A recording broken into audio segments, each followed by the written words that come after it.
Alright guys, today I'm doing a review on the Good Bean chips. These are sea salt bean chips, sweet potato, and quinoa.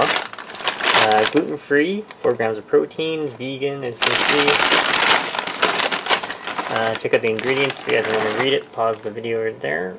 And there's our ingredients. So as you can see, it's navy beans, white rice flour, chickpeas. Yeah, pretty typical, and it's just sea salt. Yeah, but they are vegan and certified right there. Let's do a quick taste test.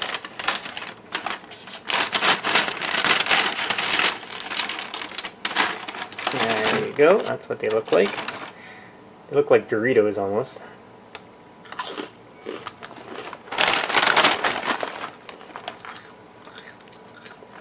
So they're almost like,